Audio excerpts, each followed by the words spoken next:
Bueno, a mí me toca en este momento presentar a Arturo Escobar.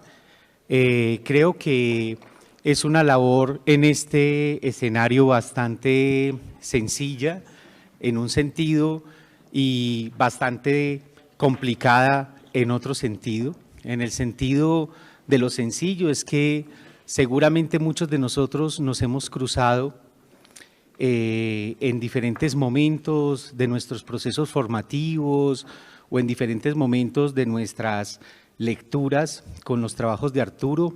Entonces, en ese sentido, pues Arturo es alguien que es familiar para muchos de nosotros, es alguien que de alguna manera nos ha interpelado en nuestros procesos de formación o en nuestras lecturas o en nuestros trabajos. En ese sentido es bastante fácil presentar a Arturo. En el sentido difícil es que con Arturo hay una relación de amistad de hace más de 20 años. Significa que hay muchas historias, muchos elementos detrás y eso es imposible contarlo, eso hay que experimentarlo, eso hay que sentirlo para poder, no sé, ubicarse en ese escenario. Y de ahí lo único que yo diría en ese elemento tan complicado es que Arturo es un pensador que se toma el riesgo de tratar de hacer en su vida lo que piensa, lo que es una cosa muy importante porque gente coherente entre lo que se piensa y lo que se hace hay muy poquitas en este mundo y creo que ese rasgo de carácter es un rasgo de carácter que caracteriza y que permite, no sé, como lo mejor y lo más estimulante del trabajo de Arturo. En términos de lo que va a presentar ahora, ustedes van a encontrar una serie, no sé, de elaboraciones que al final vamos a poder no solamente comentar, sino también preguntar y trabajar sobre eso. Entonces, Arturo, bienvenido a este congreso y tienes toda la palabra. Bueno, muchísimas gracias. Buenos días a todas y todos. Bienvenidas, bienvenidos.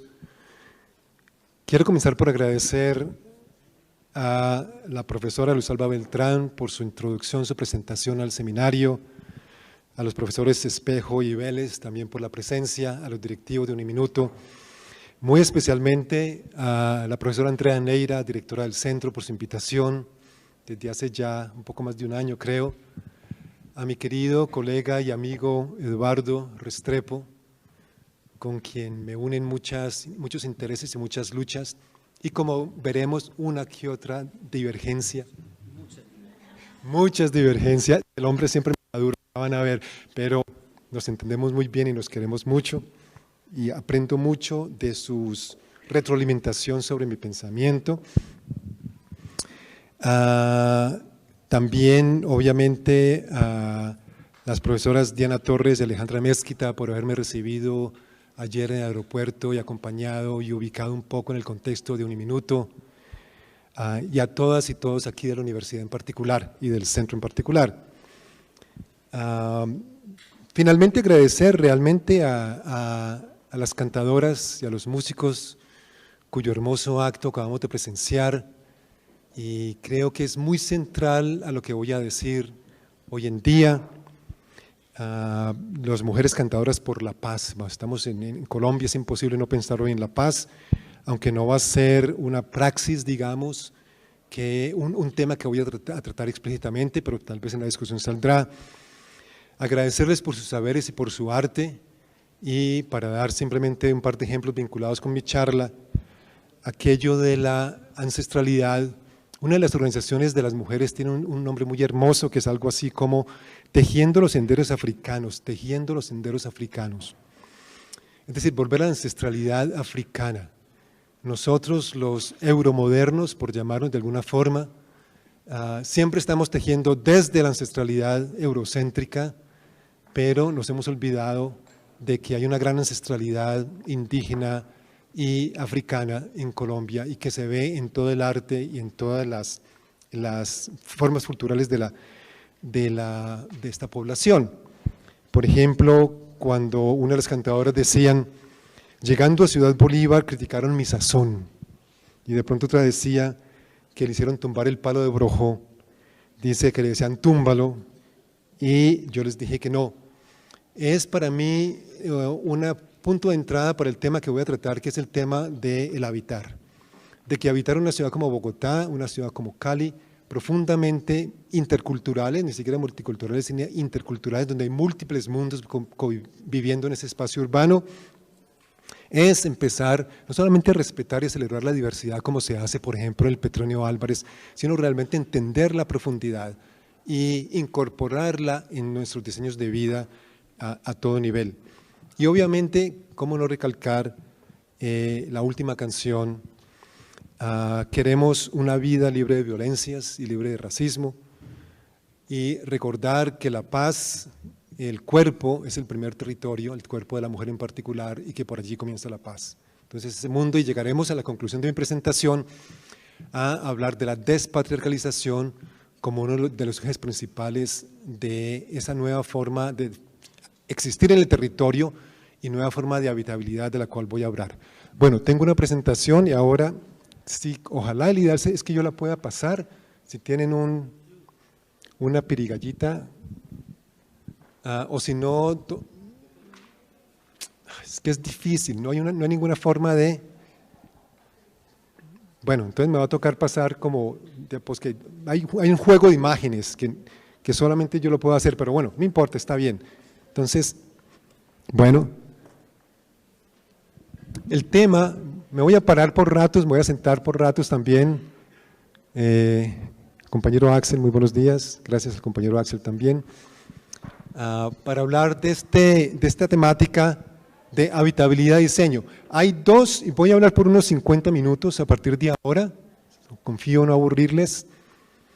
Luego habrá, creo que tenemos hasta la 1 o cerca de la 1, tendremos tiempo que debatir esos comentarios y luego una conversación más abierta.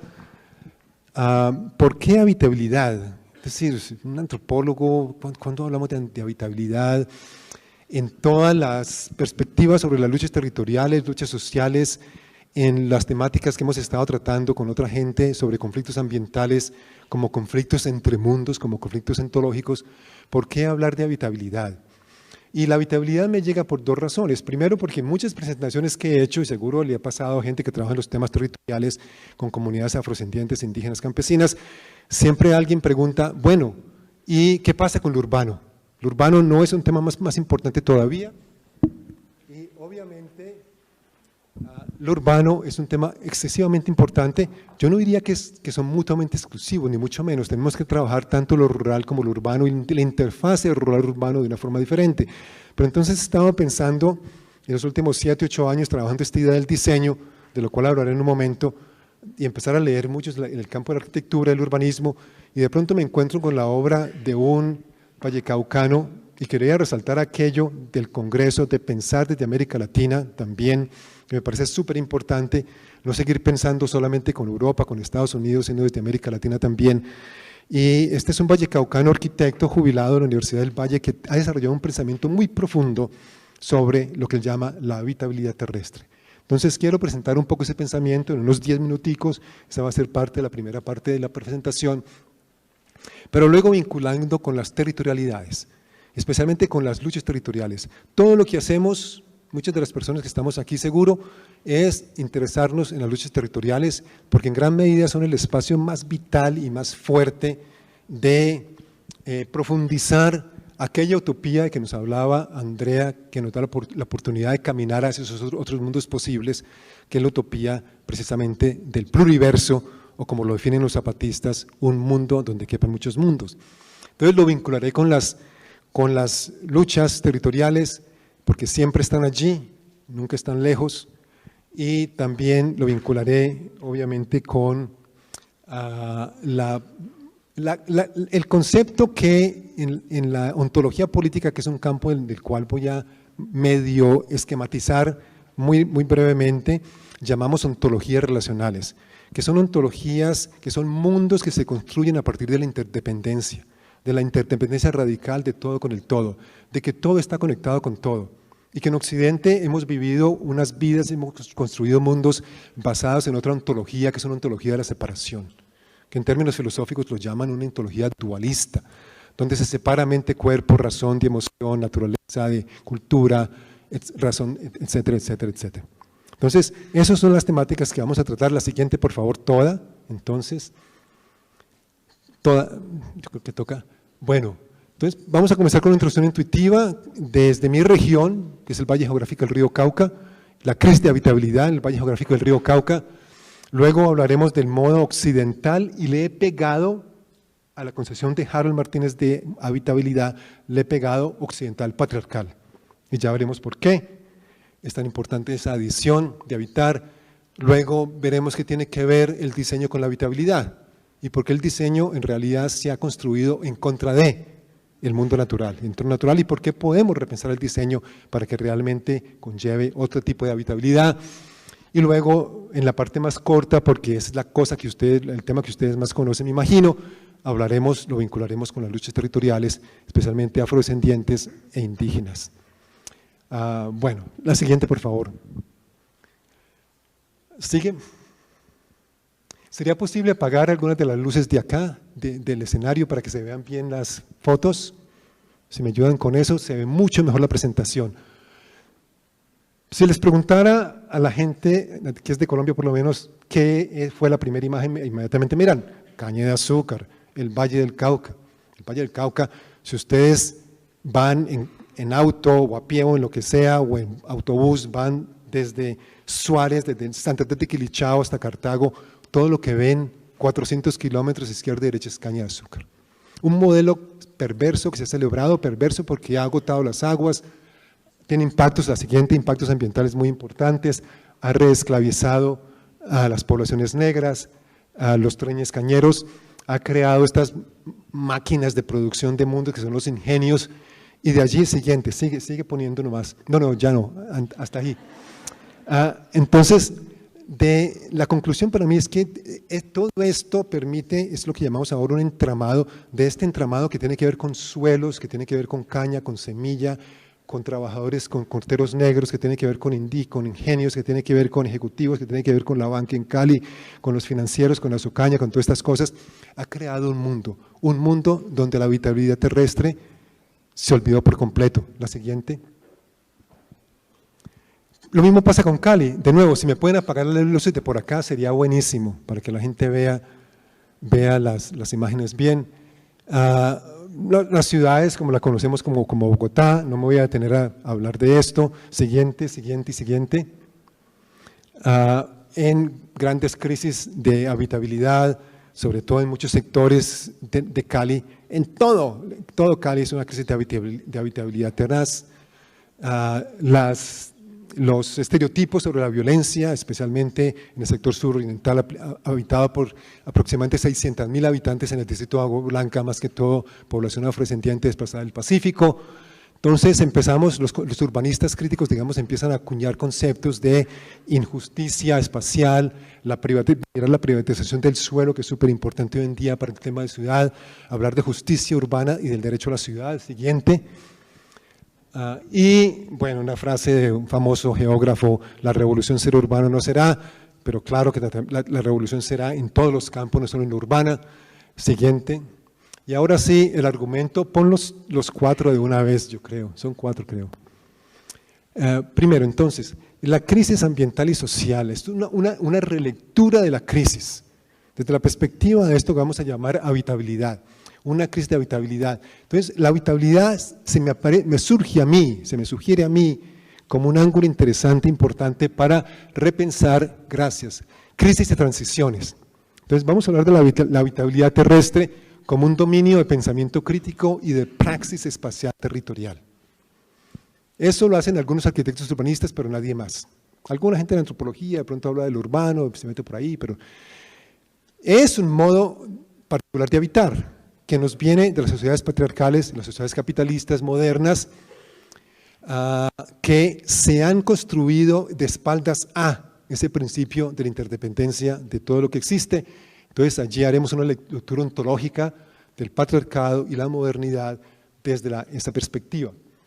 Tercer punto es que hablaremos del diseño como una tecnología política central del modo moderno de habitar. El modo moderno de habitar es un producto del diseño, sin duda el diseño arquitectónico y la arquitectura, el urbanismo, etcétera, pero todo tipo de diseño.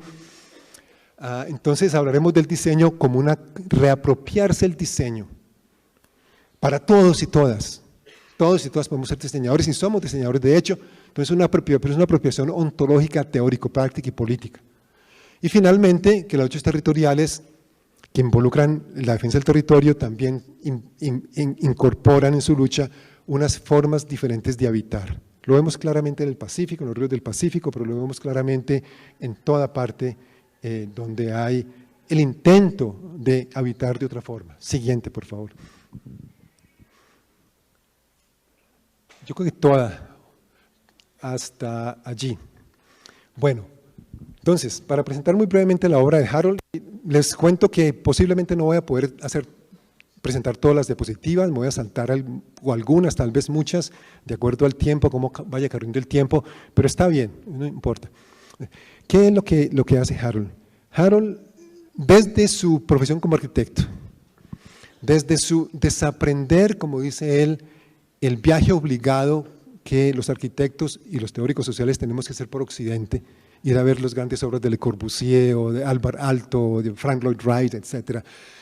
De maravillarse con todo eso, pero después empezar a reaprender una forma de ver la habitabilidad desde las poblaciones indígenas, afrodescendientes, de las poblaciones en África, en el Asia, en toda parte del mundo, pero también desde que se metió a pensar y a leer en las ciencias naturales y físicas, especialmente esas nuevas tendencias sobre lo que es la vida, que la vida es la dinámica de la materia, la energía, produce la vida y produce las formas, y que es esa dinámica que se autoorganiza, la dinámica del concepto de autoorganización, de emergencia, de complejidad y de autopoiesis o autocreación de la vida.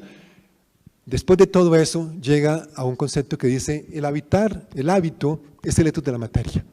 La materia tiene ese hábito de interacción asociativa, lo llama. Es decir, la materia, la genealogía de la vida, desde las simbiosis originales, desde la materia inorgánica hasta la materia orgánica, ha sido producir asociaciones e interdependencias. Eso lo llama él interacción asociativa. Y él dice, tenemos que volver a habitar con esa interacción asociativa de la materia, y de allí surgen los hábitats y de allí surgen el habitar. El habitar moderno, lo que llama el ser al estar en, mucho también se surte la fenomenología, como ya verán las personas que han elegido Heidegger o Merleau-Ponty, que es referentes ineludibles en estos temas del habitar y del lugar y del espacio. Pero entonces ve la contradicción irreductible entre la civilización occidental y la habitabilidad terrestre, precisamente porque la civilización occidental, comenzando por los griegos, por las polis griegas, empezó a geometrizar, a reticular el habitar, para, dentro de una perspectiva de control dentro de la ciudad amurallada, donde estaban los ciudadanos hombres griegos nomás, las mujeres no eran ciudadanas, recuerden, y afuera estaban los bárbaros y los esclavos y los campesinos. Siguientes dos. Entonces hay una crisis de habitabilidad, lo cual para Harold sugiere, y esta es su propuesta fuerte, digamos, a nivel de estudios culturales y de filosofía del espacio, que la habitabilidad terrestre debe entrar con vigor en el mundo de la filosofía y los estudios culturales, digo yo, a una habitabilidad como la categoría máxima para ordenar la complejidad del pensamiento humano. ¿Por qué? Bueno, todo el mundo dice que su categoría es la más importante. Entonces ahora Harold nos dice, no, la categoría más importante es la habitabilidad. Entonces veamos un poco por qué. La siguiente, y estas las voy a pasar un poco más rápido, porque realmente tengo como 10 diapositivas más sobre la obra de Harold, las voy a pasar muy rápidamente, hablando de la verde fuerza del suelo, que es otra forma de decir el mundo vegetal. Sabemos que la vida viene del sol, la fotosíntesis, lo vegetal, de ahí viene todo lo vivo, la tierra. Entonces tenemos que volver a aprender a habitar, a interaccionar asociativamente con el mundo del hábitat donde todo fluye. Es una teoría del pluriverso, el pluriverso es eso, donde todo fluye, es el flujo incesante de la vida, de donde van surgiendo las formas a partir de todas estas dinámicas complejas. Siguiente.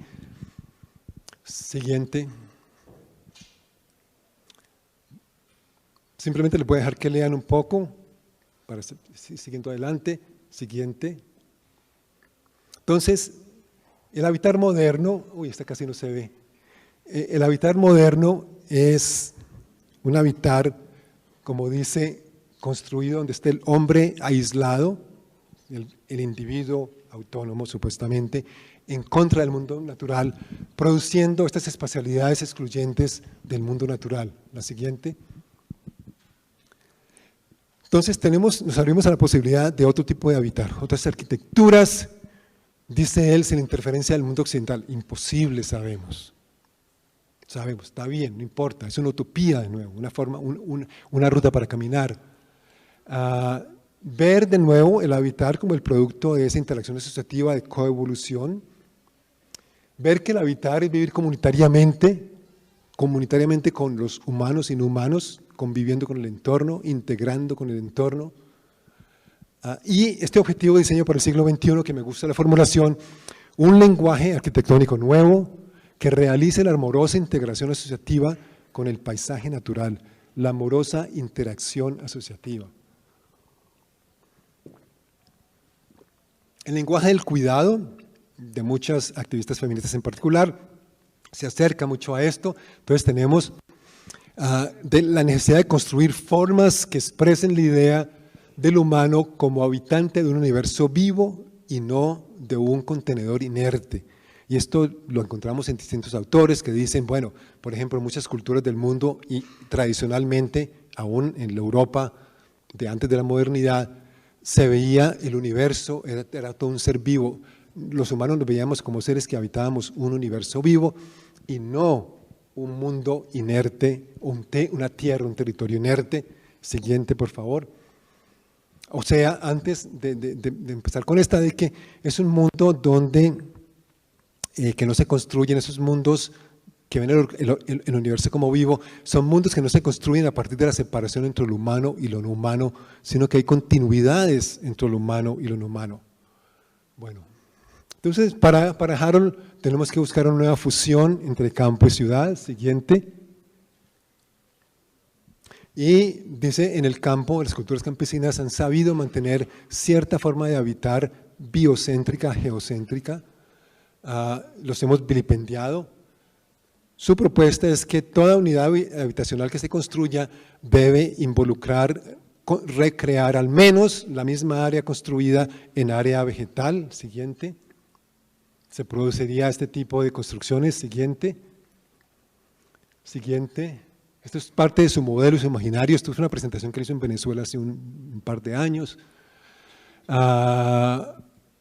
Y este ya es parte de su propuesta, es un modelo, no existe construido, son apartamentos, unidades habitacionales de interés social, 50 metros cuadrados, pero donde todas las paredes básicamente van a ser, los corredores van a ser paredes vegetales donde se pueda plantar los cultivos que la gente cultivaba, por lo menos algunos cultivaban antes en el campo. Siguiente, introducir una visión campesina del suelo en la ciudad. Siguiente.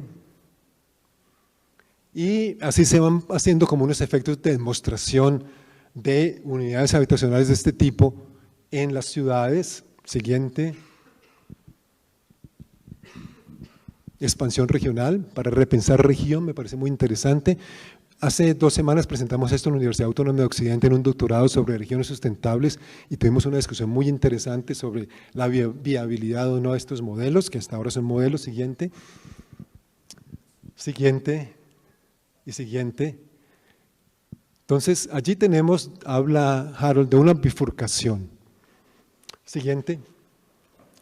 6.000 años de civilización, 26 siglos de civilización occidental, antropocéntrica, que comienza con Grecia, y una bifurcación hacia un giro geocéntrico. De nuevo, volver a habitar con la Tierra. Siguiente. Lo relaciono mucho con las nuevas teorías de urbanismo. Estoy de un arquitecto como un gurú de la arquitectura mundial hoy en día. Solamente voy a leer una frase. Él dice, el papel de la arquitectura hoy en día, el urbanismo, debe ser irrigar territorios con posibilidades. No es construir cosas fijas y firmes para siempre, sino formas flexibles que irriguen territorios con posibilidades. Siguiente. Esto de Kohlhaas me parece bonito, es interesante, se equipara con lo que está haciendo Harold Martínez en Cali, una especie de modelo donde ya se empieza a incorporar más la fuerza viva del suelo, como lo llama Martínez. Siguiente. Podría terminar, pero en general termina siendo cosas antropocéntricas de todas formas, donde tenemos las unidades habitacionales rodeadas de mucho verde, pero que en última instancia es una cuestión estética y no una cuestión realmente vital, fundamentalmente integral. La siguiente termina siendo algo así, muy bonito, muy interesante, muy asombroso, pero al mismo tiempo completamente antropocéntrico. La siguiente. Bueno, ahora ponlos todos, yo creo, ya. ¿Por qué relacionarlo con la cuestión patriarcal? Y lo relacionamos con la cuestión patriarcal porque, y esto es de acuerdo a ciertas nuevas, no son tan nuevas, concepciones del patriarcado, más que todo de autoras feministas europeas y latinoamericanas, muy diferente a la teoría feminista euroamericano que se ha consolidado tanto en Norteamérica y también en parte en América Latina, como el tipo Donna Haraway, etcétera, que también es muy importante, pero es muy diferente y está en la contracorriente. Por ejemplo, hay 4 pensadoras alemanas muy importantes en ese sentido: Claudia von Werlhof, que ha sido muy cercana a los zapatistas, Verónica Benholt-Thompson, María Mies, Bárbara Duden, Silvia Federici, obviamente, también en América Latina hay muchísimas, Rita Segato, Silvia Rivera Cusicanqui, Diana Gómez, todo el feminismo decolonial, Aura Cumes, las pensadoras indígenas y afrodescendientes, Betty Ross Lozano. Es decir, hay todo un cuerpo teórico nuevo que se acerca en parte a una lectura ontológica de lo patriarcal. Entonces, en esto quiero dedicarle los próximos 5 o 7 minutos tal vez, explicar cuál es la idea fundamental. Y la idea fundamental, en cierta forma, es muy sencilla. El patriarcado realmente surge, históricamente hablando, en algunos sitios, espacios de Europa del Este, hace unos 6.000, 7.000 años. No voy a entrar en detalle por qué dicen estas feministas que fue así, pero sí que el patriarcado entonces se convierte en una ontología, en una visión de mundo centrada en la jerarquía, la dominación, la apropiación, el poder, el control, la negación del otro y la guerra. Si lo pensamos a nivel cotidiano, así es. Vivimos en sociedades patriarcales. Hombres y mujeres vivimos en sociedades patriarcales y somos patriarcales. Así haya prácticas matriarcales o matrísticas albergadas al interior de nuestras sociedades, porque si no estaríamos completamente jodidos, para decirlo, digamos, en colombiano. Pero lo contrastamos entonces con, bueno, primero que conlleva la destrucción sistemática, obviamente, la naturaleza, otras formas de vivir. Diana Gómez habla de patriarcados diferenciales y me parece muy interesante, pero es el fundamento de la violencia estructural sobre la naturaleza de la mujer. Wanda Shiva lo ha dicho mucho antes, Carol Merchant, etc. Bueno, dejémoslo por allí. La siguiente, por favor. Y me parece que están produciendo, tomadas como un todo, estas nuevas interpretaciones del patriarcado, están produciendo una nueva lectura de lo que es el occidente y la modernidad capitalista. La siguiente, y lo importante de esto es que siguen siendo fuerzas vivas, de que el patriarcado sigue una fuerza viva hoy en día. Alguno me dirá, bueno, ¿y por qué interesar por el patriarcado hace 7.000 años? ¿Qué tiene que ver eso con lo que tiene que ver con todo? Tiene que ver con todo lo que somos hoy en día en el presente. La siguiente. Esto es una frase de Aimé Césaire, gran pensador anticolonial de Martinica, en su librito Discursos sobre el colonialismo, que es fascinante y deben leerlos, todo el mundo lo debe leer. Una civilización incapaz de resolver los problemas que crea es una civilización decadente. Hablando de la civilización europea colonizadora. Siguiente. Deténganse, traten de no leer lo que dice arriba, si es posible. Deténganse a mirar esta representación. Es de la hija de Tatiana Roa, que nos va a estar acompañando también en algún momento aquí en la conferencia, que se llama Vanessa, Angie Vanessa. Y para mí es muy hermosa. Miren qué está pasando aquí. Aquí este es el pluriverso, es el flujo de la vida. Es los humanos, es la forma de habitar de que nos habla Harold Martínez en interacción asociativa con el suelo, las aguas, los pájaros, la luna, el sol, los animales, las raíces. Es la circularidad de la vida que nos hablan también los compañeros y compañeras arhuacas y coguis de la Sierra Nevada de Santa Marta. Es una representación para mí de una ontología matriarcal o matrística, como vamos a ver que también la llaman alguna, del principio de la interdependencia radical de todo lo que existe.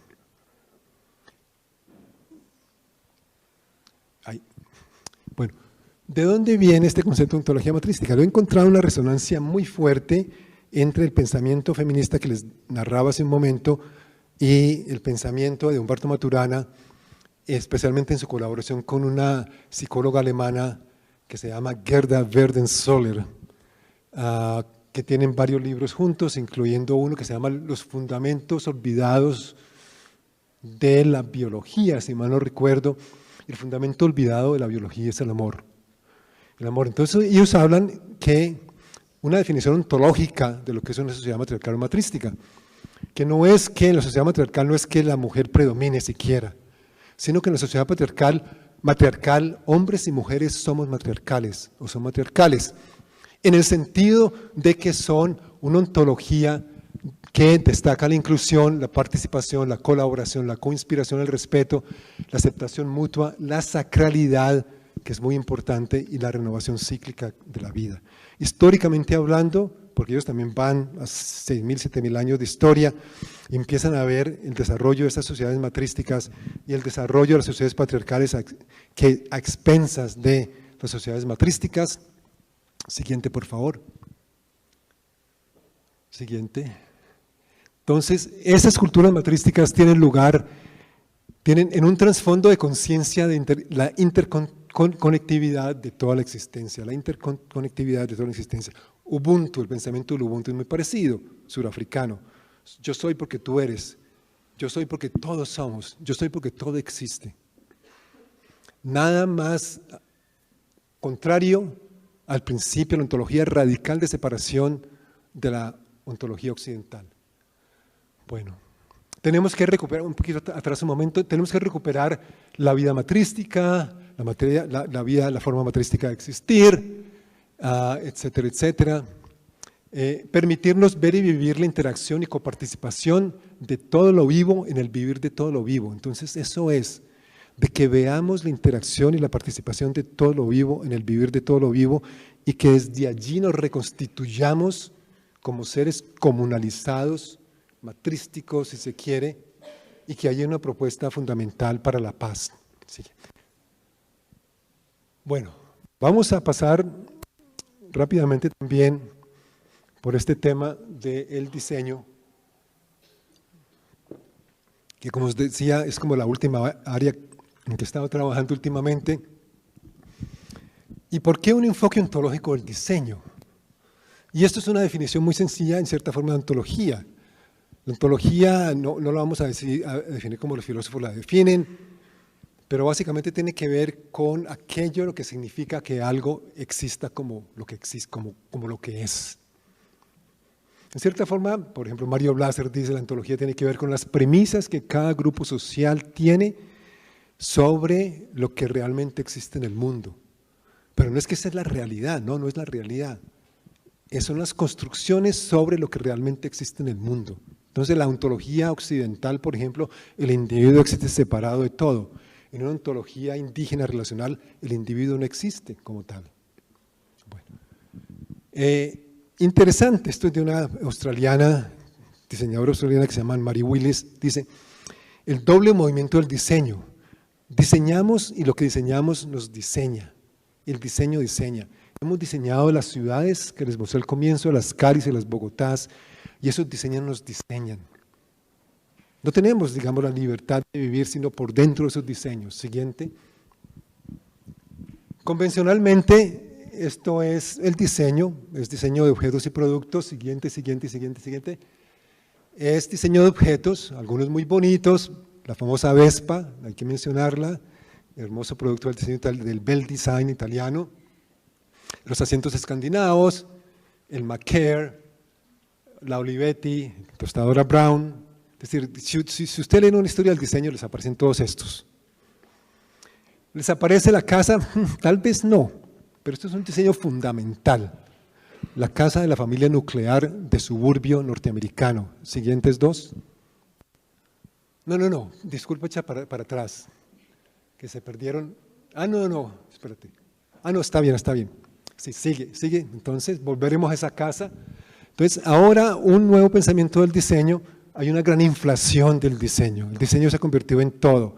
Hay un libro famoso de un italiano muy bueno, muy interesante, que les recomiendo, que se llama Ezio Mancini, que se llama El diseño cuando todos diseñamos, o todas y todos diseñamos.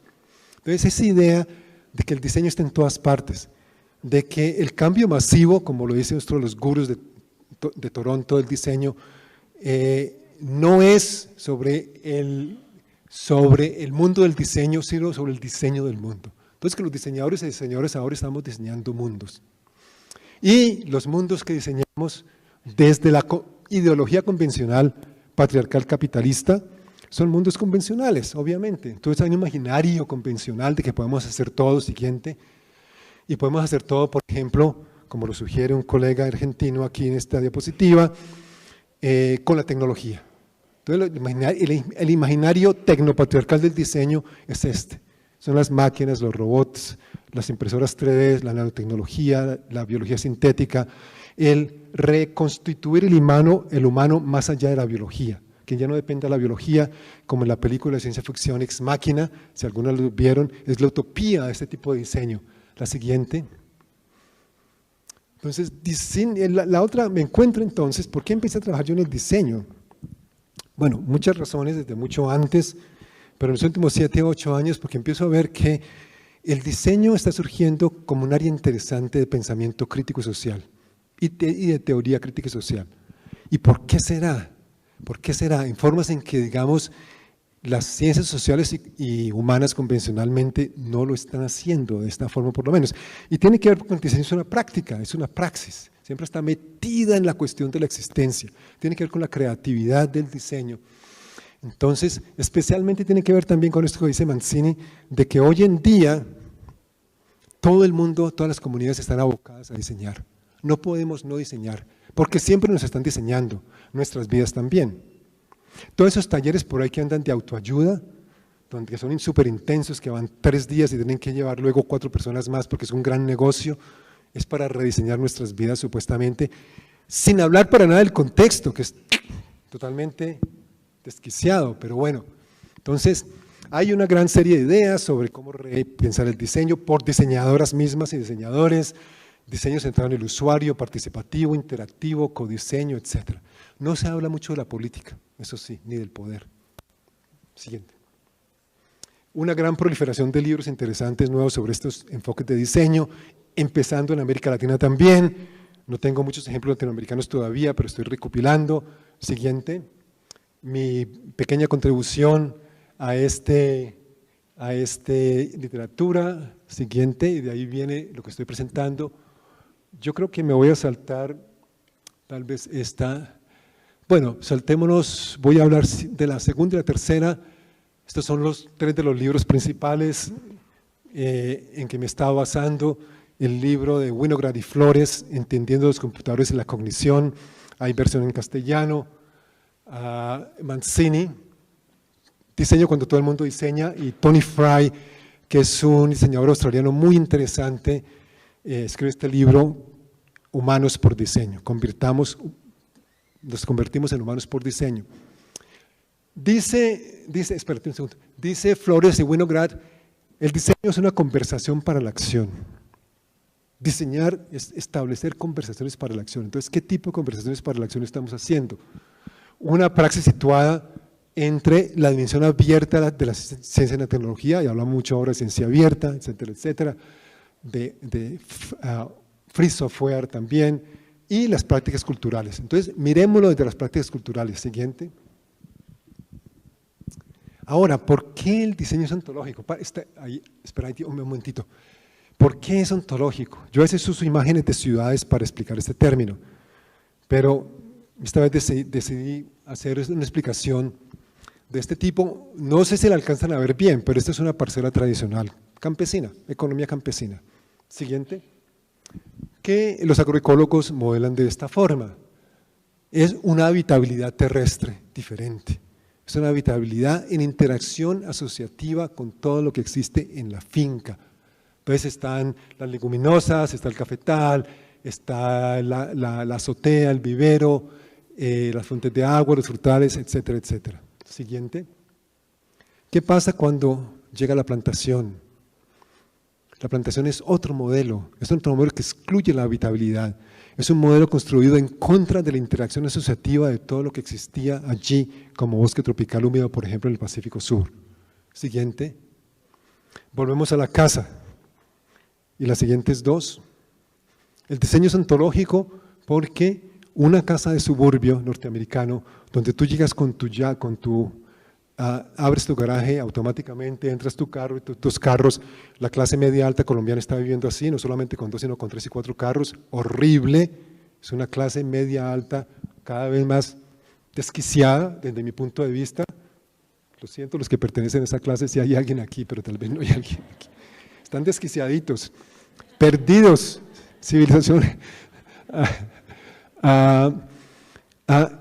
Contrastémoslo con la antípodas de esa, que es la maloca, la casa tradicional de indígenas, grupos indígenas del Amazonas, donde puede haber 30, 40 personas habitando con reglas de habitación, donde la habitabilidad terrestre es en interacción asociativa del todo con el todo, incluyendo los bichos y todo lo demás que los modernos no queremos. Entonces yo a veces digo, bueno, ¿qué surge de aquí? Este es un entramado que nos produce individuos descomunalizados, descontextualizados, desapegados del lugar, del ambiente y hasta de su cuerpo. ¿Qué surge de aquí? Mundos profundamente comunalizados, en sintonía con la tierra. Siguiente. Siguiente. Siguiente. Siguientes dos. Todos tenemos un aparato de estos. Vea, y hay unos escribiendo en vez de estar poniendo atención. Hay varios por aquí. Ya me las pillé. De madre que están en la primera fila, lo siento. Súper chévere, ¿no es cierto? La conectividad, hacemos muchas cosas, son tecnologías potentes, muy bien. Pero al mismo tiempo, ¿qué es como diseño? ¿Cómo nos están diseñando como sujetos particulares, como formas de ser particulares? Y si empezamos a hacer el tejido, el entramado que ha producido el celular, nos tenemos que ir a África. Nos tenemos que ir a África, de donde se sacan el coltán y el tungsteno y el molibdeno y el litio, y ahora otras partes de América Latina, donde sacan los minerales y las tierras raras, que están en todos los celulares que tenemos nosotros y computadores que tenemos nosotras y nosotras. A veces lo digo para ser un poco drástico, todas y todos tenemos pedacitos de África untados de sangre en nuestros bolsillos, porque son las guerras en el Congo. Las culpables surgen de esta búsqueda de estos minerales. Es el otro lado de la moneda, o la esclavización de trabajadores en China por Apple, como descubrimos después de la muerte de Steve Jobs. Reclasifiquemos Facebook por lo que es una red antisocial. No son redes sociales, son redes antisociales. Este es un rapper afro-norteamericano muy interesante. La siguiente. Entonces, en esta nueva perspectiva de diseño, tenemos lo de Mancini, por ejemplo, una propuesta muy interesante. Y el libro de Mancini tiene una teoría social súper sofisticada, subyacente. Él no la hace explícita. Eso es lo interesante. Pues si uno lo lee con los ojos de la teoría social, hay una teoría social de transiciones civilizatorias muy interesante. Entonces, él dice, bueno, tenemos las crisis, ¿no es cierto? Queremos ir a esas sociedades sustentables, donde hay formas de ser relacionales, como él mismo los llama, y tenemos que pasar por la innovación social, nuevas formas de vivir, nuevas formas de producir, nuevas formas de pensar, nuevas formas de vivir, de producir y de pensar. interactuando entre ellas y por tanto tenemos estas nuevas formas de diseño que él las categoriza en su libro y un diseño como una forma de activismo. Entonces aquí hay todo un pensamiento nuevo de diseño muy interesante que nos convendría como teóricos sociales, como antropólogos, geógrafas, comunicadores, educadoras, de empezar a mirar también. La siguiente también. Bueno, y llegamos a la última parte, en los 10, 15 minutos que me quedan, para no correr tanto con esta.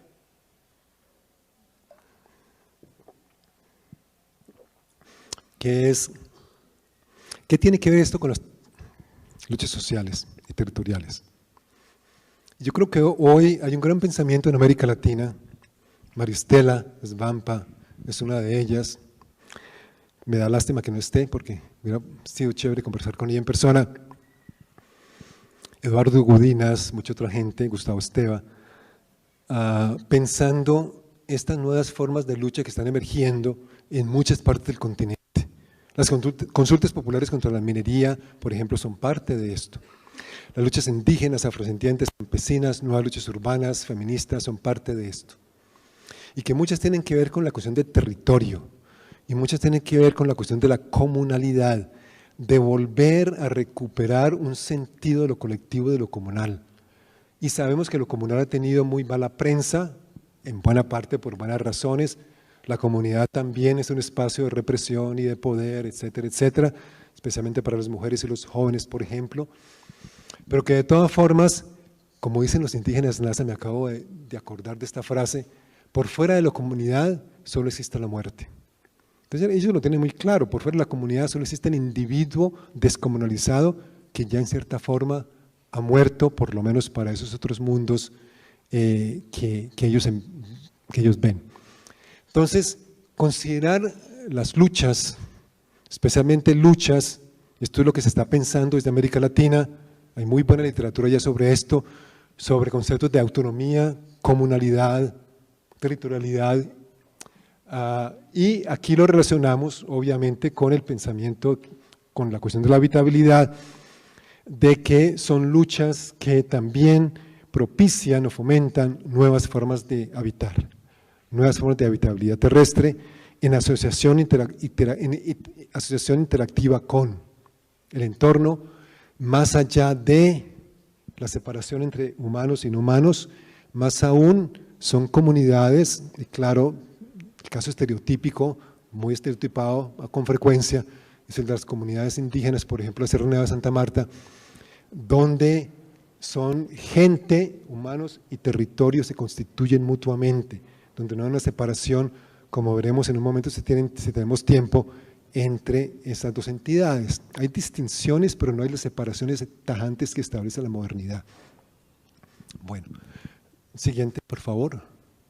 Entonces voy a decir una cosa muy corta sobre tres luchas particulares. Esta lucha de la comunidad de la toma, más que todo una lucha de mujeres, en especial en esta parte, en el norte del Cauca contra la minería ilegal de oro, la lucha del pueblo Nasa y la propuesta más bien del pueblo Nasa de la liberación de la madre tierra, y si tenemos tiempo, porque es un poquitito más complejo y largo, el protocolo de consulta previa y consentimiento previo libre e informado de los pueblos de la Sierra Nevada de Santa Marta. Y los presentaré en términos de estas nuevas formas de pensar territorio, comunalidad y autonomía. Entonces, del 12 al 27 de noviembre del 2014 hubo una marcha de mujeres, salieron 14 mujeres desde norte del Cauca, Yolombó, La Toma, con una de las grandes lideresas que apareció mucho en la prensa, de pronto la recuerdan, Francia Márquez, escribió unos textos muy lúcidos, unas cartas a la opinión pública, de las cuales he sacado unas citas, especialmente esta, que dice que las mujeres afrodescendientes del norte del Cauca entendemos el valor ancestral de nuestros territorios. Nuestros ancestros nos enseñaron que debemos garantizar a nuestros renacientes, a las personas que siempre vienen, porque la vida siempre viene, humanos y inhumanos, la permanencia en el territorio ancestral. El territorio y la vida no se venden, se ama y se defienden. Y este es el eslogan del movimiento, se convirtió en un movimiento que resuena ya en otras luchas. El territorio y la vida no se vende, se ama y se defiende. Uno puede decir, ya sí, aquí hay una ética sin duda anticapitalista, aquí hay una ética antipropiedad privada, pero también hay una ética de autonomía autonómica, una ética comunitaria muy fuerte. Siguiente. Hay gente que está dispuesta a dar la vida por la madre tierra para que sus hijos vivan. Francia Márquez. Sí, el siguiente. Y el segundo ejemplo es el nueva propuesta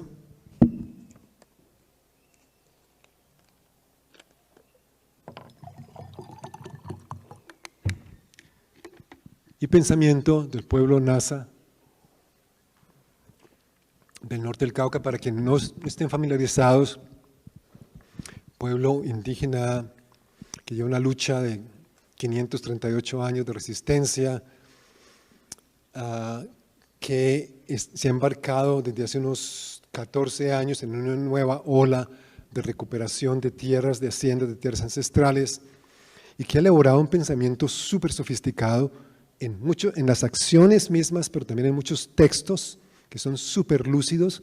Yo siempre digo, es que yo leo estos textos o los oigo a las compañeras y compañeras NASA, esta gente está pensando mucho mejor que nosotros en la universidad. Es un pensamiento tan lúcido, tan complejo y tan contundente que quería presentar un pedacito. Entonces voy a leer esta frase. Esto está pasando hoy en día en el territorio NASA en el norte del Cauca. Hoy en día está pasando, todas estas semanas y meses. Ocupan una tierra, cortan la caña, siembran comida, luego llega el SMAT, desaloja, corta los cultivos, etc. Desde este rincón sagrado del planeta, como pueblos ancestrales arraigados en estas tierras del Cauca, hacemos lo que nos corresponde por la tierra y por la vida. Luchamos por la tierra y por la vida. Esta lucha es desde el norte del Cauca, pero no del norte del Cauca solo para el norte del Cauca. Desde el pueblo Nasa, no del pueblo Nasa. Porque es la vida la que está en juego con la explotación de la tierra a modo capitalista, que desequilibró el clima, los ecosistemas, todo. Desde el norte del Cauca decimos basta, es hora de ponerla en libertad. Entonces surge este enunciado nuevo, la liberación de la madre tierra, como principio fundamental para todas las luchas en el planeta, diría yo. Esa es mi extensión y mi sugerencia. Siguiente. Este es un diagrama ya de hace 13 años, 14 años, donde se contrasta el proyecto de la muerte del capital con el plan de vida, el proyecto de vida de la comunidad del movimiento, basada en tejer autonomía, tejer territorio, tejer autonomía. El concepto de tejido es súper fuerte en todas estas luchas. Las luchas son por el tejido, proteger el tejido de la vida, pero entretejerse las luchas también entre ellas mismas. La siguiente.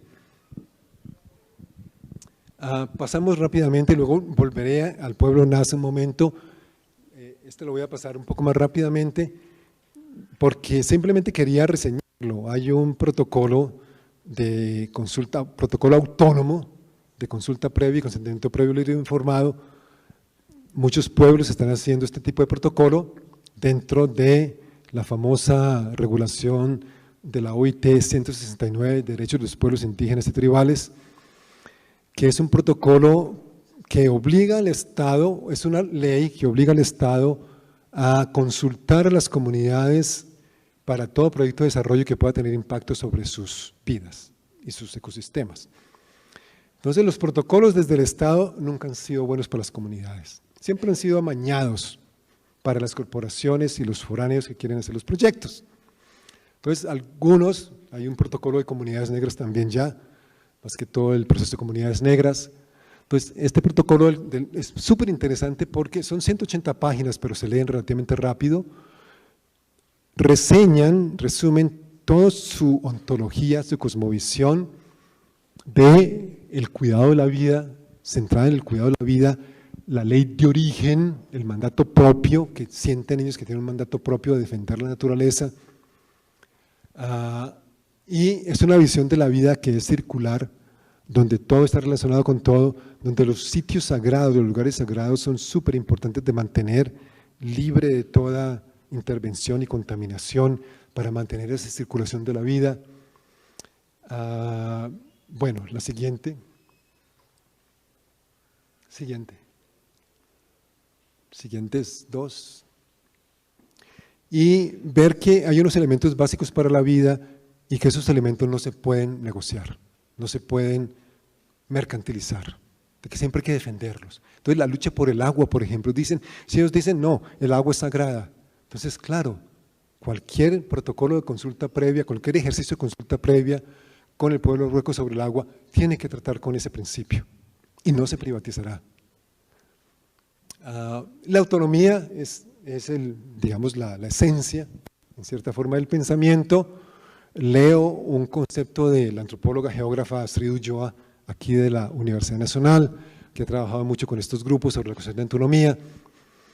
Entonces yo veo una ontología relacional aquí, en este protocolo, donde dice que los territorios son entes vivos con memorias, Recuerden esa idea de que habitamos un universo vivo, donde se inscriben las geografías de las relaciones con la naturaleza, se ejerce la territorialidad y se articulan diversas relaciones simbólicas, políticas, económicas y sociales, entre otras.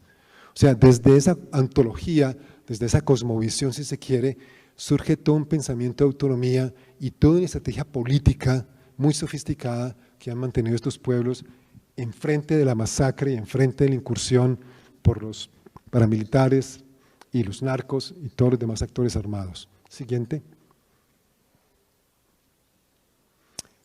Alguna gente habla de esta distinción. ¿Son movimientos sociales? Sí, son movimientos sociales, pero también son sociedades en movimiento.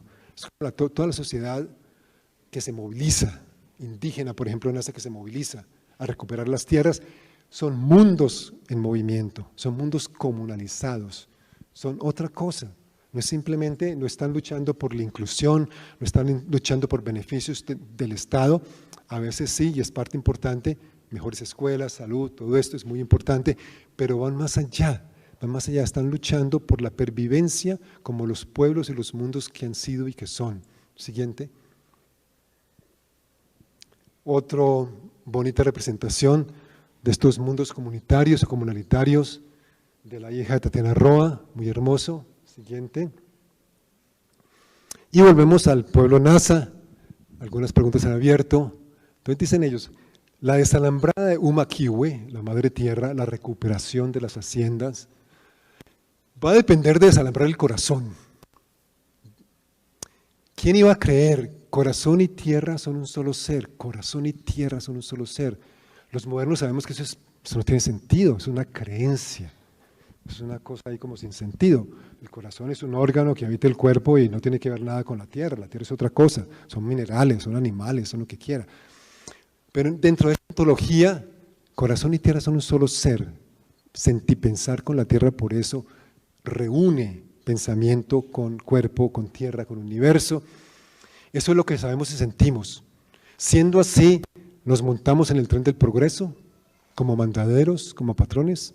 La respuesta que intentan dar, obviamente hay desacuerdos en la comunidad, hay fracciones, hay tensiones entre ellos, con los líderes, etcétera, es que obviamente que no.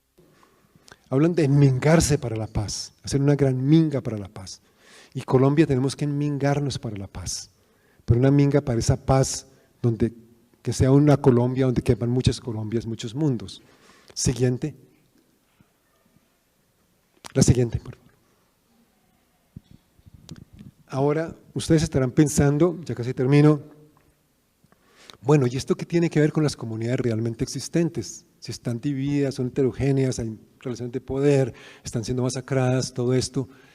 Hay unos principios, sobre todo de Marisol de la Cadena y María Blasa, que son muy complejos, muy difíciles. Yo debo incluir esta diapositiva porque es difícil de entrarles.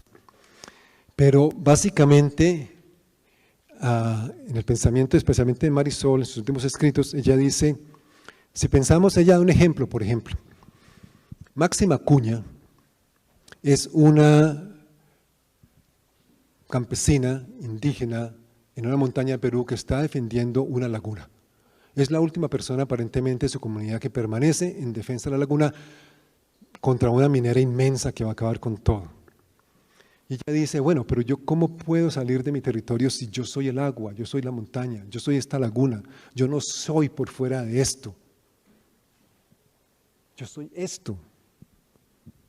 Claro, el moderno dice, bueno, sí, a mí me dan otra casa mejor en otro lado y me voy, me dan otra tierra mejor en otro lado y me voy. Pero no, entonces hay una ontología de la interrelación, que no depende de la separación entre humanos y no humanos, donde Máxima Acuña se constituye continuamente a través de todas sus prácticas y las prácticas de todos los otros seres vivos, como el territorio que es. Entonces, desde ese punto de vista, Máxima Acuña ahora gana un premio ambientalista, y es un ambientalista, pero dice Marisol, pero no solamente ambientalista. Sí, lucha por eso que se llama el medio ambiente, pero también lucha por su mundo, por la persistencia de su mundo. ¿Okay? Entonces, lo que la modernidad realmente ocupa, y yo a veces hablo de la ocupación ontológica de los territorios por parte de la modernidad, como las plantaciones, la ganadería extensiva, etcétera, lo que ocupa, y antes se estirpaba a través de la religión, es un modelo de ser al estar en el territorio. Marisol habla ser en el ayo, ser en ayo. El ayo es el territorio ancestral, digamos, indígena del Perú. Entonces, un ser en el territorio de los pueblos territorio, precisamente lo que está en juego. Ya casi terminamos, la última, la siguiente. Siguiente, no vamos a hablar de la transición porque voy a llegar ya a la última, pero básicamente estamos hablando de una transición muy compleja. Los compañeros y compañeros indígenas hablan de una transición civilizatoria. No va a haber un solo modelo, va a haber muchos modelos, pero un modelo, digamos, pluriversal, donde se respeten todos los mundos que coexisten en el mundo, hecho de un mundo por el capital globalizado. Siguiente, diseñar, vamos a diseñar esa transición. Siguiente. Bueno, entonces, esta es una conclusión, digamos, provisional a la que he llegado. Si pensamos en las formas de habitar, si pensamos en ese rediseño de mundos, ¿cuáles son los principios fundamentales? Entonces, digamos, yo hablo a veces de 3 principios que esto por ejemplo vale para la cooperación internacional, para las ONGs, para los grupos de solidaridad, para los movimientos. Primero, que propendan por la recomunalización de la vida social. La crisis occidental en gran medida es una crisis de la imposición del modelo individual de ser y existir. Segundo, la relocalización de las actividades económicas, de salud, de educación, tecnológicas, en la medida de lo posible. Muchas cosas tendrán que ser globalizadas de todas formas, pero muchísimas cosas se pueden volver a relocalizar. Las huertas urbanas, agriculturas urbanas son parte de esto. Las economías locales y solidarias es parte de esto. Tercero, que fortalezcan autonomías locales. Y esto surge muy fuerte de los movimientos, muchos movimientos, no todos, pero por lo menos muchos movimientos étnicos y campesinos. Y luego 3 ejes, digamos macro si se quiere, de que todas las prácticas, actividades, estrategias deben ser concebidas desde una perspectiva simultánea de descolonización y despatriarcalización de las organizaciones y las sociedades, la liberación de la madre tierra y el florecimiento del pluriverso, definido de nuevo como ese mundo donde quepan muchos mundos. Siguiente, tal vez voy a terminar con esta, leer esta frase nomás. Liberamos la madre tierra del capitalismo, nos liberamos nosotros mismos para volver al tiempo en el que simplemente gozamos la vida comiendo, bebiendo, danzando, tejiendo, ofreciendo al ritmo de Umakiwe, desde en que podíamos ser en interacción asociativa con el entorno. Esto no quiere decir que esté en contra de la tecnología, sino que la tecnología, la economía tiene que estar subordinada a este principio y no al revés como siempre se concibe. Somos un nido en el camino de la madre tierra. Para que todos los seres seamos, arriesgamos nuestro ser. O sea, es una lucha muy solidaria con toda la tierra y con todos los humanos. Umakiwe es nuestra casa común, la única. Ahí sí, entren, la puerta está abierta. Entonces nos invitan a que reentremos a ese mundo de la madre tierra, a través de la lucha por la liberación de la madre tierra. No es simplemente reciclar un poquito por aquí y por allá, tener unas maticas, participar en una huerta urbana, no. Tiene que ser una estrategia mucho más profunda y mucho más activa de lo que enmingarse para la paz. Bueno, muchísimas gracias, ahí termino.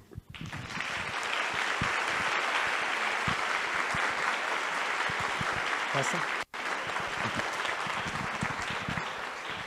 Pasa. Ya, deja esa, la anterior, que son los agradecimientos. Gracias.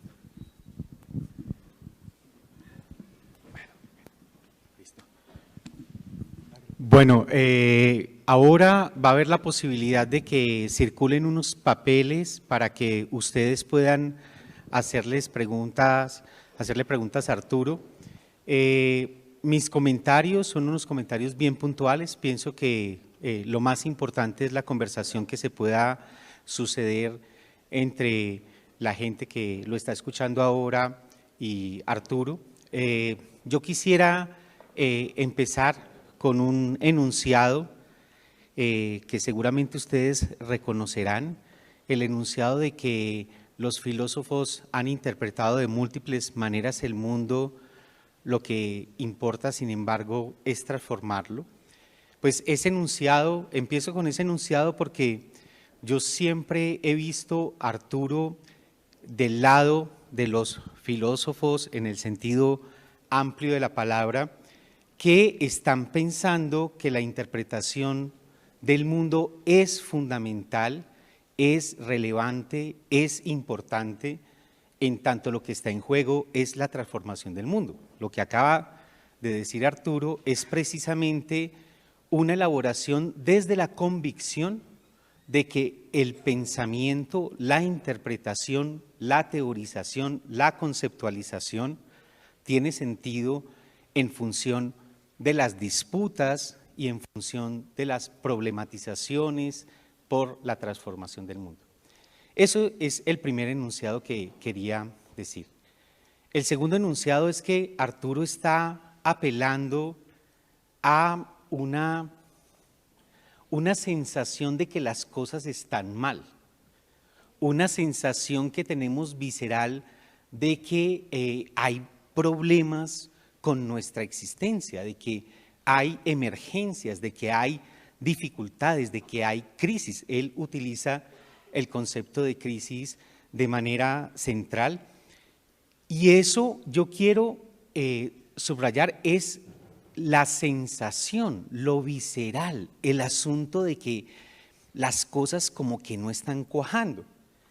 Y lo que Arturo está haciendo es darle palabras, darle sentido, de alguna manera galvanizar, de alguna manera articular, de alguna manera constituir una serie de ideas, nociones, interpretaciones, precisamente para enfrentar esos malestares, para enfrentar esos emputes, para enfrentar esas cosas que no están cerrando bien. Eso es lo segundo que yo quisiera plantear con respecto a la conversación de Arturo. Lo tercero es que la ventaja que me permite conocer a Arturo hace algunos años, de poder trazar continuidades y especificidades de lo que él está diciendo ahora con respecto a lo que ha dicho en otros momentos.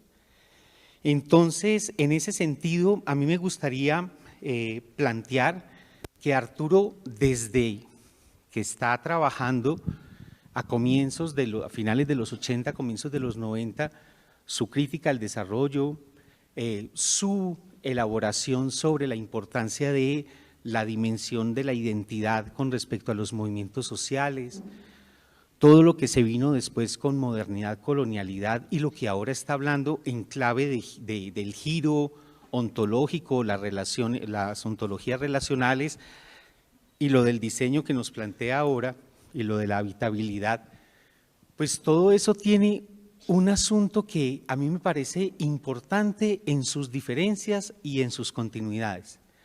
En sus diferencias es el Arturo de los 80, de los 90, es un Arturo fundamentalmente postestructuralista, un Arturo que piensa desde Michel Foucault y que piensa también con Edward Said, con el asunto de esa interrupción del desarrollo, poner al desarrollo en el discurso, verlo como un dispositivo de producción de otredades, de jerarquías y todo eso. Es un Arturo que en los años 2000 y hasta ahora hay un desplazamiento, una complejización en el sentido de que empieza a pensar con otras categorías y con otros paradigmas, el paradigma de la modernidad-colonialidad y el paradigma ahora de las ontologías relacionales. Todo, a pesar de que hay unas diferencias teóricas de énfasis, uno puede ver una gran continuidad en el trabajo de Arturo. Y la gran continuidad es esa preocupación por descentrar las certezas que hacen a Occidente un efecto de creación de verdades y de creación de realidades que obturan otras posibilidades. Yo creo que la línea de continuidad del pensamiento de Arturo es una línea donde es la interrupción de la certeza de Occidente con respecto a sí mismo.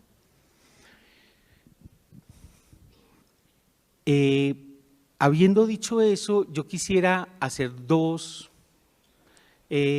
anotaciones con respecto a lo que nos acaba de presentar. Una anotación yo la llamo de complementación y la otra anotación la llamo de, no sé, como de tensión, para ponerle alguna palabra. La notación de complementación yo la veo en varios puntos, tengo aquí 4 puntos. El primer punto de esa anotación de complementación del pensamiento de Arturo es que yo creo que es importante densificar los contrastes que Arturo está haciendo en su elaboración. Él está pensando modernidad, no modernidad, pueblos indígenas, nosotros, está pensando en términos de comunidades versus individuos. Yo creo que eso es cierto, yo creo que ese elemento es importante y nos permite hacernos un conjunto de preguntas. Pero yo creo, y en algunas partes de la charla Arturo lo traía a colación, también hay que pensar en las heterogeneidades, en las complejidades, en las no puridades de dos cosas que se están oponiendo, ¿cierto? No es el asunto, por un lado, del patriarcalismo como una puridad y por otro lado, de un asunto que es total afuera del patriarcalismo y es matricialidad. Yo creo que eso es cierto, pero creo que las cosas se juegan en el mundo de la vida, en entramados más densos, heterogéneos y complejos. Yo no creo que la vida pueda ser pensada sin la muerte. O sea, no es una cosa de solo, por un lado, armonía, vida, comunidad, cosas hermosas, y por otro lado, muerte, individuo, patriarcal. O sea, yo creo que la cosa del mundo siempre ha sido más en entramados de complejidad. Entonces, mi primera anotación con respecto a esta complementariedad, yo creo que hay que leer a Arturo como alguien que nos hace pensar cosas y a renglón seguido hay que entender los entramados de complejidad que ese pensamiento nos invita a hacer. El segundo es sobre cómo Arturo imagina y enuncia la modernidad. Yo creo que él ha sido uno de los grandes críticos de la modernidad y eso es un elemento que nos ha posicionado mucho. Sus críticas al desarrollo, a pensar el desarrollo, han habilitado, han abierto otros incluso horizontes de imaginación teórica y política que son muy valiosos. Pero mi contribución a la complementación del pensamiento de Arturo ahí es que no hay una modernidad. Hay múltiples modernidades y las modernidades producen Arturo también. Hay modernidades deleuzianas, hay modernidades profundamente relacionales, hay modernidades que nos constituyen en barrios periféricos de Medellín con unas comunalidades y con unas interacciones y con unas imaginaciones que no son esa modernidad hiperreal desde la cual Arturo hace la crítica a la modernidad. Yo creo que hay que complejizar, hay que complementar eso. No es porque la modernidad hiperreal no exista, por supuesto que existe, y lo que Arturo nos está invitando a pensar es los efectos de esa modernidad hiperreal. Pero no hay, en términos de lo fenoménico, una sola modernidad, y hay cosas maravillosas. El pensamiento crítico que produce Arturo es parte de la modernidad misma. Entonces, ese sería mi segundo asunto. La ecología, la economía, la ecología política, todo eso hace parte. Mi tercera anotación sobre complementariedad es, yo entiendo el asunto de la larga o de la hiperlarga duración como de los 6.000 años del patriarcalismo. Eso es un asunto muy importante, estos elementos de larga duración, de hiperlarga duración. Pero yo creo con Stuart Hall que es necesario pensar en la tesitura de los contextos y las coyunturas específicas. El patriarcalismo de hace 6.000 años no puede ser el patriarcalismo que estamos enfrentando hoy.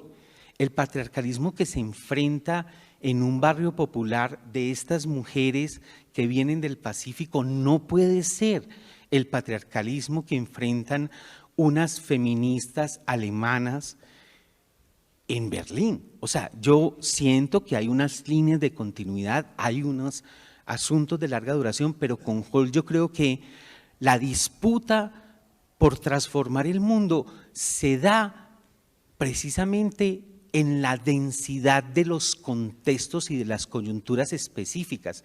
Por eso tenemos que pensar la diferencia de la diferencia. El capitalismo de hace 500 años no es, en muchos sentidos, el capitalismo que estamos enfrentando ahora. Entonces, yo agregaría el asunto de la dimensión contextual a estos elementos de larga duración, de estos elementos gruesos, grandes, que Arturo nos está invitando a pensar. Y la última, para pasar a la atención muy rápida, tiene que ver con algo que yo sé que a Arturo le gusta mucho y en lo que estamos de acuerdo,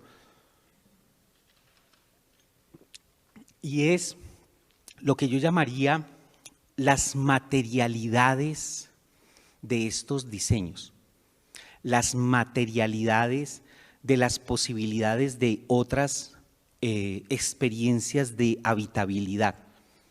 Y las materialidades tienen que ver con las condiciones materiales de existencia. Las ideas no surgen de la nada.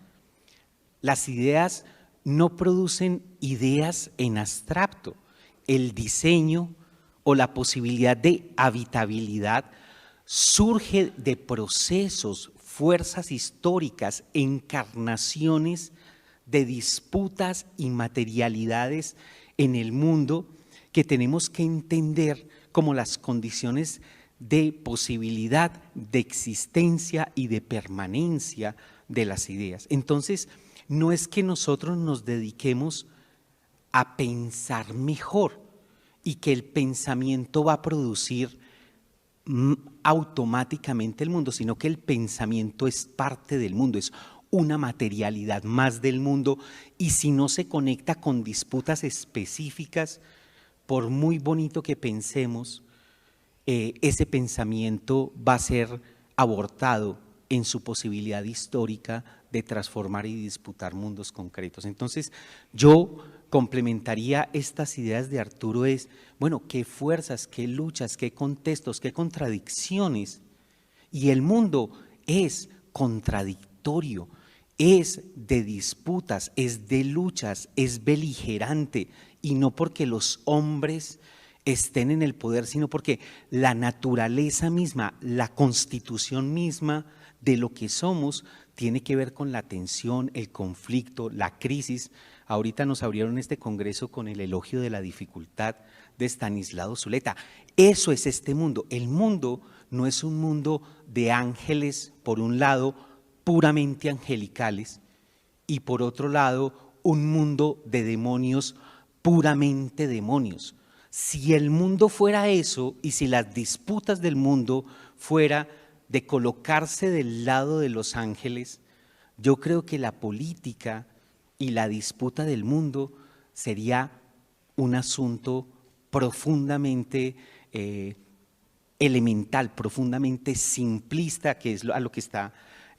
Bueno, el punto de la tensión lo menciono simplemente muy rápidamente para que ustedes le pregunten cosas a Arturo, es que yo amo a Arturo, y lo adoro y lo amo por algo que yo llamaría que Arturo es alguien comprometido con la hermenéutica de la esperanza. Arturo le apuesta a la esperanza, y Arturo le apuesta a la esperanza como una posición política, porque él es muy deleuziano, aunque a veces no traiga tanto a Deleuze, y es la potencia de lo emergente que se hace cuerpo precisamente cuando se lo enuncia, cuando se lo cartografía, cuando se lo posiciona. Entonces, Arturo es un pensador, Arturo es un practicante de la hermenéutica de la esperanza.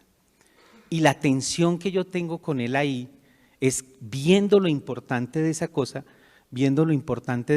las preguntas, camarada.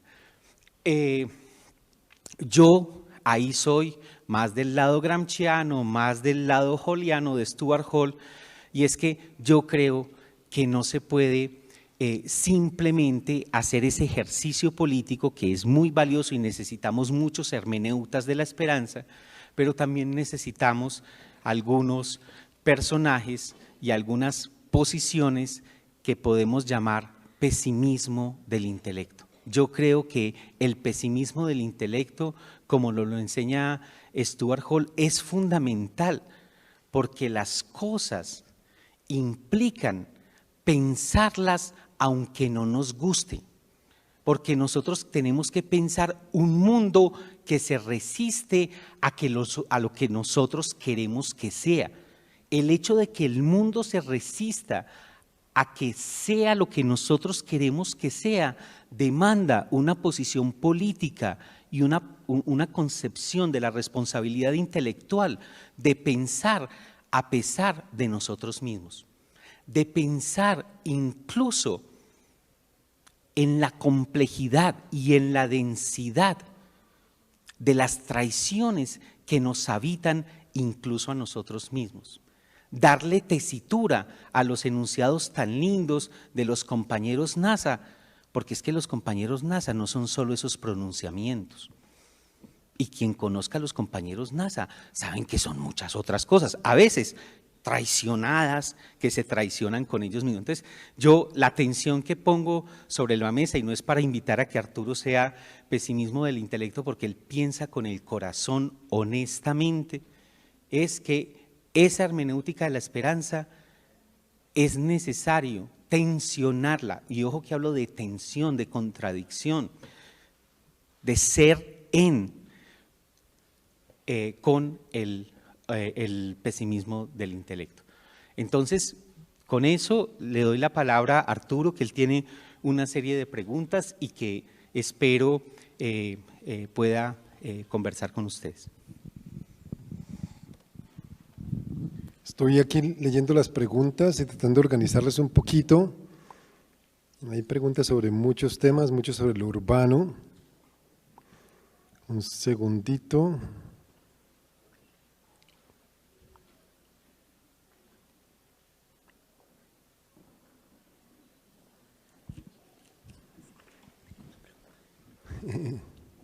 Muchas preguntas, muchas preguntas. Más de la cuenta, todas muy buenas. Nos las llamamos, hacemos la tarea, después respondemos. Sí.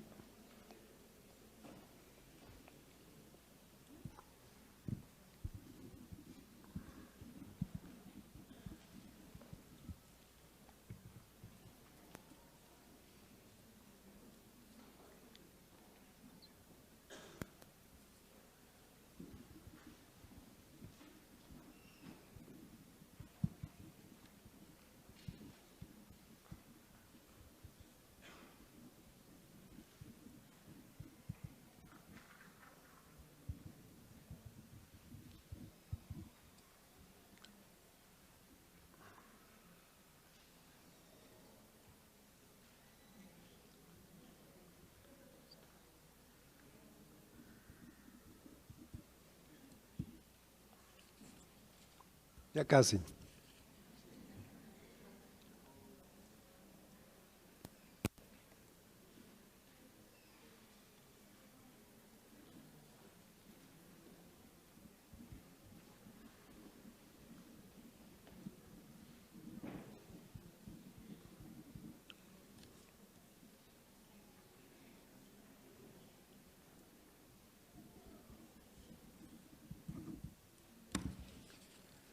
Ups, una más. Le he preguntado, no. Ve, Para que lo corcharon, ahí lo corcharon. todas me corcharon.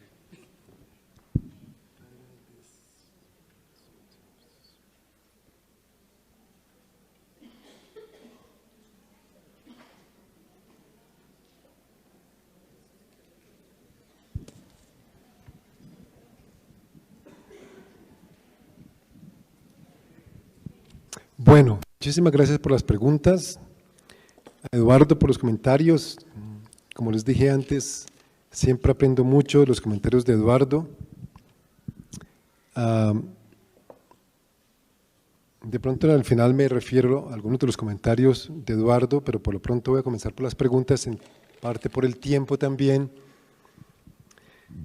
Bueno, hay una serie de preguntas sobre lo urbano. Claro, es más fácil pensar el buen vivir, las territorialidades, las luchas territoriales en los contextos de comunidades étnicas campesinas. Eso es verdad. Y yo sí creo que el gran desafío es empezar a pensar activamente lo urbano, empezar a aplicar, lo urbano se puede pensar desde todo tipo de perspectivas, obviamente. Y la mayoría de las perspectivas son muy convencionales, son, digamos, muy modernizantes de la ciudad, etcétera, etcétera. Pero empezar a aplicar este tipo de marcos teóricos que hemos estado trabajando, de ontología política, de ecología política, para el contexto de diseño, para el contexto de las ciudades. Y este fue como un primer intento para mí de hacerlo a través de este concepto de habitabilidad terrestre. Una de las preguntas más interesantes sobre lo urbano, que generalmente se hace y que está en 2 o 3 de las preguntas es, bueno, en las ciudades ya no tenemos comunidad. Ya perdimos la comunidad, ya somos individuos. Y lo vemos claramente en la clase media. Entonces, la clase media es la clase más descomunalizada que hay. Bueno, la clase alta peor todavía. Donde se recomunaliza de una forma muy parcial en los centros comerciales. Es decir, la experiencia de ir al centro comercial, a ver gente, pero es una experiencia muy, en términos de comunalidad y de comunión con la tierra y comunión con otras personas, con otros sujetos, es muy parcial. Entonces, de una forma muy general, me parece que el desafío para todas y todos que habitamos las ciudades es cómo volvemos a reconstituir formas comunales o comunalitarias de existir. Y tiene que ver con las prácticas materiales que nos contaba Eduardo, como en la materialidad actual de las ciudades. Hay gente que lo está haciendo en Cali, por ejemplo, en los contextos más difíciles. Hay un grupo de mujeres negras que se llama la Casa Cultural de Chontaduro, desplazadas que llegan a Cali y empiezan a generar toda una dinámica de rehabilitar el distrito, como se le llama, de tratar con la violencia de los jóvenes, con la drogadicción, con la alienación que sufre la gente cuando llega al Pacífico, de los ríos del Pacífico, esa hermosura de ríos, a la ciudad, a contextos muy difíciles, muy violentos. Y la idea es reconstituir comunidad. Reconstituir comunidad a través del arte, de la danza, de la cocina, de las actividades manuales, de lo lúdico, de otras formas de aprender y de ir a la escuela. Entonces me parece que lo urbano, todos los urbanos tenemos un reto fundamental de cómo recomunalizarnos, y la dimensión espacial es crucial, la dimensión de diseño espacial es crucial. Si nos meten en cubículos donde no tenemos ningún contacto casi con nadie, pues eso es muy fregado.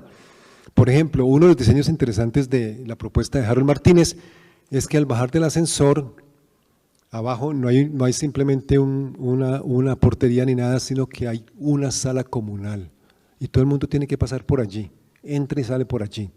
Se reconstituye el territorio como un espacio colectivo de existir. Y ahí se puede la posibilidad de intercambio de los productos, etcétera, etcétera.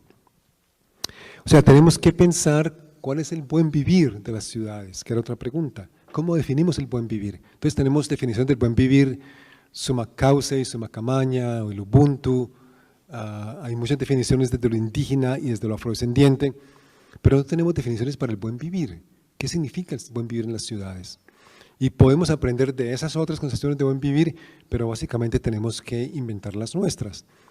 Y en el trabajo de Eduardo Godínez sobre buen vivir, que es muy interesante, él dice que todas las concepciones de buen vivir comparten una serie de conceptos claves,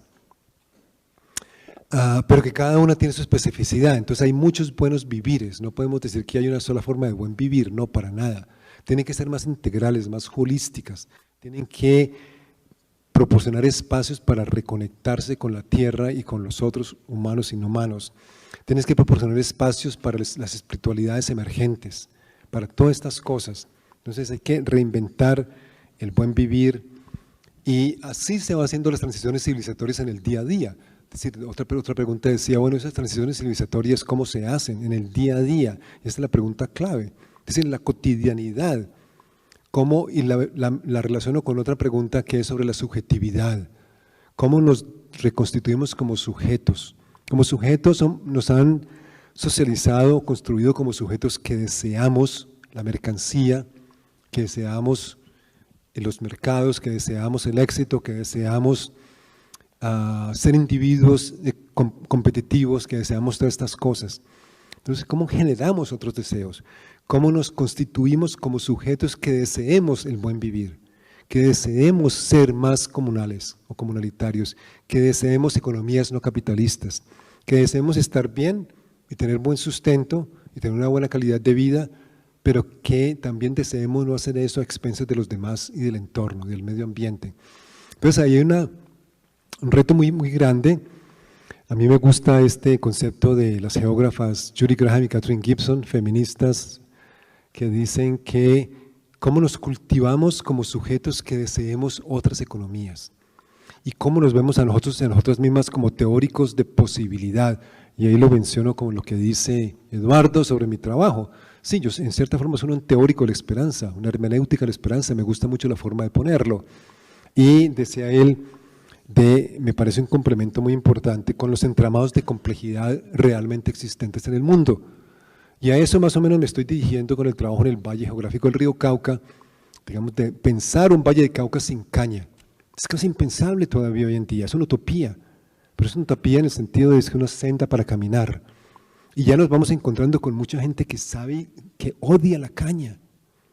Es decir, la mayoría de la gente en la caña, chévere, el paisaje muy bonito, verde, claro, se celebran las canciones de la salsa, las telenovelas, todo celebra la caña. Pero cada vez más hay gente que ve ambientalistas, grupos de mujeres, de afrodescendientes, obviamente, para quien la caña es solamente esclavización, de que realmente piensan ya y luchan por otro valle geográfico del río Cauca posible, sin caña, sin ganadera extensiva. Un valle que luciría de una forma muy diferente, paisajes muy diferentes de nuevo. Bueno, entonces allí sí hay toda una práctica a ser desarrollada en esos mundos reales, porque son mundos reales, los mundos realmente existentes, las comunidades realmente existentes. Todo existe en cualquier comunidad, lo bueno, lo malo y lo feo. No hay ninguna comunidad perfecta. Estoy completamente de acuerdo con Eduardo. A veces en la exposición, por tiempo y por retórica, por posición retórica, estrategia retórica, caemos en un pensamiento algo dicotómico de lo moderno y lo no moderno, bueno, lo globalizado y lo localizado, pero sabemos que todo está completamente entramado lo uno con lo otro y que por donde miremos está esa tensión y esas problemáticas y que hay que empezar a pensar las transiciones realmente concretas desde allí. Tal vez un par de diseño para la paz. Me preguntaban, a veces uso una ecuación muy sencilla. En mediados del siglo XIX, algún teórico por allá en Francia dijo, ¿en Francia o Alemania? Tú sabrás. La guerra es la continuación de la política por otros medios, Clausewitz. ¿Alguien sabe dónde era el señor Clausewitz? Alemán creo que era, ¿no? Bueno. Después, a mediados del siglo XX, un poco más de mediados del siglo XX, alguien reversó la película aquí el calvo Michel Foucault, quien nos ha influenciado mucho al calvo Eduardo y al calvo Arturo. Ese es el bueno, sí, así. Reversó la película y decía, no, la política es una continuación de la guerra por otros medios. Lo que quería decir es que la política, el Estado, la gobernamentalidad, como lo llama Foucault, es realmente donde se ejerce el control y el poder y donde se construyen las sociedades disciplinarias normativizadas que se articulan con la acumulación de capital y el imperialismo, colonialismo, etcétera, etcétera. Entonces, a veces digo yo hoy, mirando el posacuerdo en los territorios realmente existentes, el posacuerdo y la continuación del conflicto por otros medios. Y eso es lo que está pasando en los territorios. Entonces, ¿cómo hacemos para que el posacuerdo realmente se convierta en un espacio para la construcción de la paz o de las paces, porque van a ser muchas paces? Y tiene que ver, para mí, con realmente, bueno, cuestionar el modelo económico, que es lo que el gobierno de Santos dice que no cuestiona, eso es número uno. Sin cuestionar ese modelo, simplemente vamos a seguir pensando el posacuerdo con las categorías que crearon el conflicto. Entonces, axioma número uno, no podemos reconstruir el posconflicto o pensarlo con las categorías que lo crearon.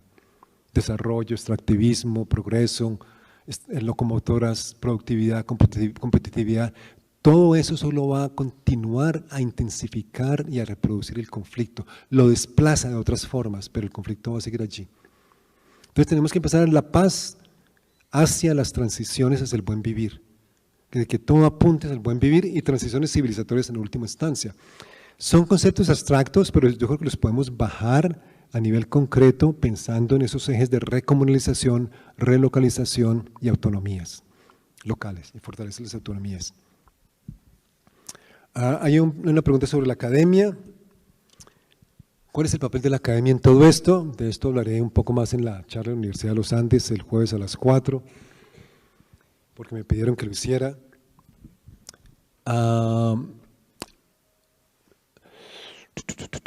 Bueno, dos cosas muy sencillas. Hay un gran debate sobre la academia hoy en día.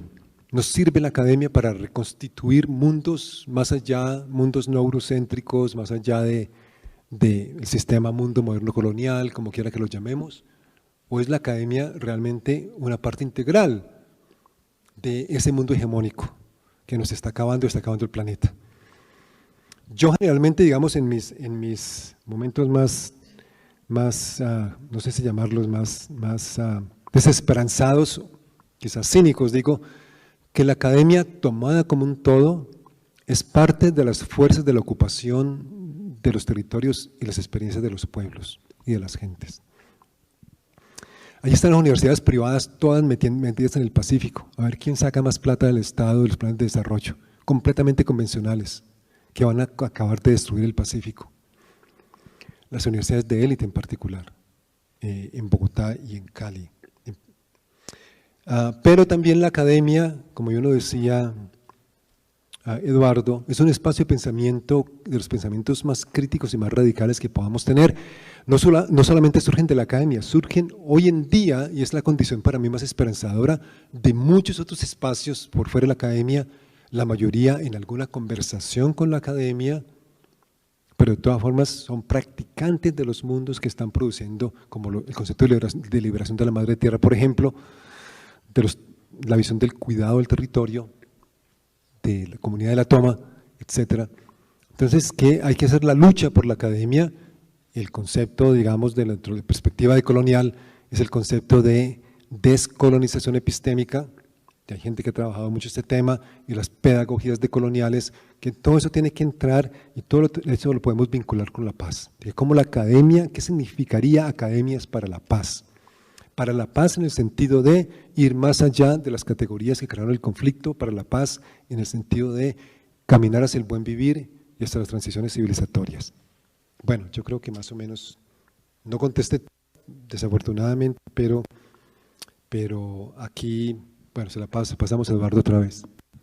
No, un par de ideitas. A mí no me preguntaron eso, pero yo diría esta cosa: no hay el conflicto, sino múltiples conflictos, y el problema no es cancelar el conflicto, porque no hay una fuera del conflicto o de los conflictos, no hay una fuera de las relaciones de poder, sino qué tipos de conflictos y qué implicaciones tienen que unos conflictos sean prioritarios o sean los que constituyen la sociabilidad por encima de otros. Entonces, yo creo que el asunto, qué pena que metí la cuchara ahí, el asunto de la paz es muy estúpidamente imaginado cuando se lo piensa como un después del conflicto, como si hubiera el conflicto, y hay múltiples conflictos y algunos de ellos son guerras, y las guerras son negocios,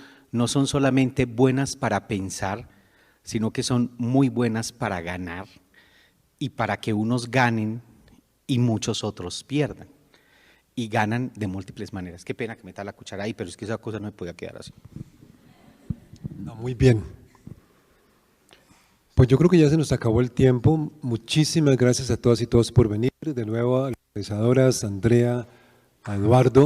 Gracias.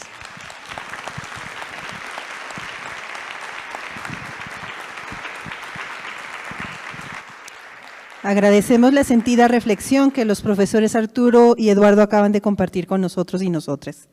Sin duda, poner en tensión los lugares desde los que hablamos e incluso poner en tensión nuestras certezas reanima la construcción de los saberes.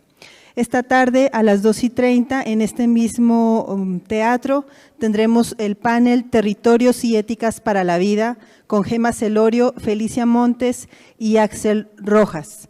Les pedimos que lleguen puntualmente y que inviten a otras personas que estén interesadas en estos procesos de reflexión, ya que es un privilegio que tengamos a personas tan interesantes compartiendo con nosotros y nosotras. Tenemos el almuerzo libre y nos encontramos aquí a las 2:30. Gracias.